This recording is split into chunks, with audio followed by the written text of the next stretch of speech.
Bueno, pues el tip consiste en lo siguiente. Muy habitualmente, sobre todo cuando los elementos son muy paramétricos, es muy útil utilizar las herramientas que tiene SolidWorks, no solo para poder hacer cambios en la geometría, sino para apoyarse en un layout por detrás y con ecuaciones y demás generar cambios automáticos.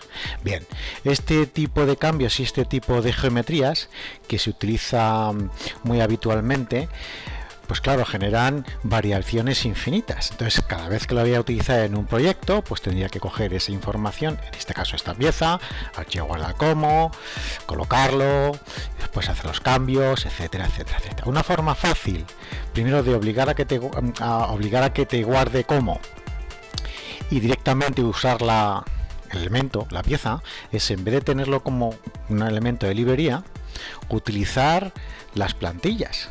Mucha gente no conoce que en las plantillas puedo definir directamente geometría. Yo empiezo la pieza ya de escalera. No hago una pieza y la cambio, empiezo ya de la escalera. Hago los cambios necesarios en la escalera, pongo y demás, y me va a obligar a guardar con otro nombre. Entonces es muy útil el disponer aquí de elementos que ya tengan una cierta geometría. Cuanto más usados sean, pues mejor.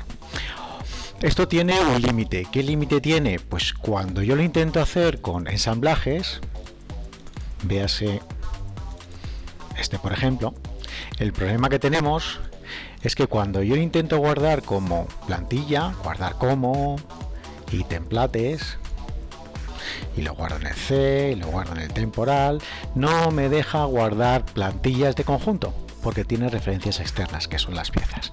Bueno, una forma de abordar esto de una forma más o menos parecida, pero no a través de las plantillas, es la siguiente. Es una forma muy sencilla. Yo defino un conjunto.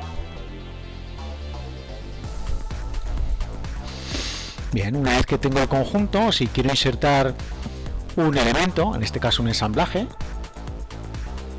en este caso, si quiero hacer cambios en la geometría y lo quiero reusar, que es muy importante en SolidWorks, pues tendría que hacer archivo, guardar como. Eso es bastante tedioso, sobre todo si utilizamos un conjunto que además tiene elementos, piezas de las que tira. Entonces, una forma muy sencilla de hacer estas cosas es con el botón derecho, simplemente lo haces virtual. Al hacerlo virtual, SolidWorks te va a preguntar si lo quieres convertir solo el ensamblaje en virtual o cada uno de los elementos.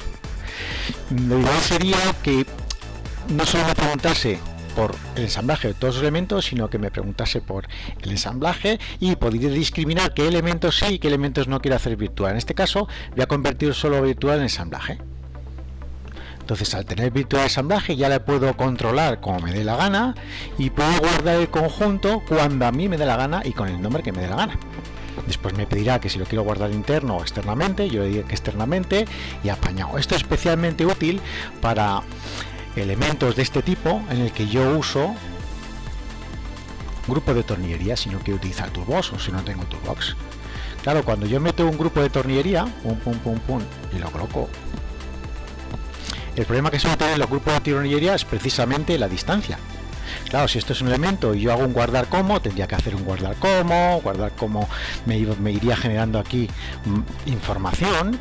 Otra forma de usarlo es lo que hemos comentado. Le hago botón derecho, lo hago virtual y una vez que lo tengo virtual, en este caso solo el subconjunto, ya puedo trajinar como quiera por un lado la distancia, o si no quisiese la distancia, puedo dar botón derecho, editar el elemento, suprimir la distancia y hacerlo